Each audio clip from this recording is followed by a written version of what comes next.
This was a US Navy base with an unwritten rule. White sailors could swim in the ocean anytime they wanted, but black sailors were only allowed in the water on Tuesdays. One black man wasn't having it. He wanted to break this rule. He unbuttoned his shirt, kicked off his shoes, and dove straight into the ocean. The commanding officer immediately signaled to have him pulled out, but he swam too fast. No one could catch him. His name was Carl. Born into a poor farming family, his people had worked the fields for generations. His father didn't want him stuck in the village forever, so he decided to send Carl to the Navy. Maybe this could change his destiny. Before he left, his father told Carl that no matter how hard it got, he had to stick it out. But as soon as he arrived at the base, someone spat at him. In the barracks, no one wanted to bunk with him. The instructors all bullied him. His bunk was plastered with labels full of insulting language. But Carl didn't back down. He showed up at the training grounds on time every day, always remembering what his father had told him. One day during diving training, there was an accident. A fellow sailor's air hose got tangled underwater. Carl volunteered to go down with another sailor for the rescue.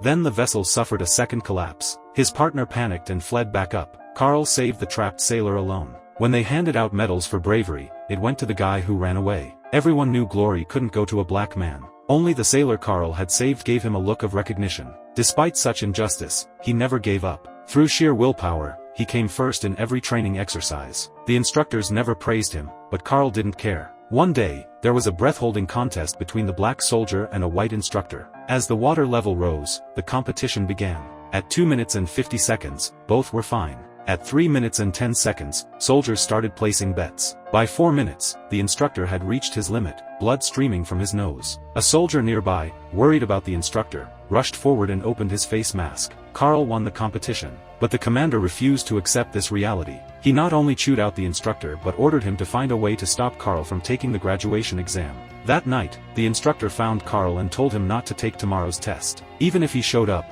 he couldn't pass. The commander would never allow a black man to graduate from the academy. But the next day, Carl showed up at the testing site anyway. The test required assembling equipment underwater to graduate from the academy. When it was Carl's turn, the commander deliberately had someone slash his tool bag and throw it into the ocean, hoping Carl would give up. Carl didn't quit. This was his only chance to change his fate. An hour later, teammates were already coming ashore.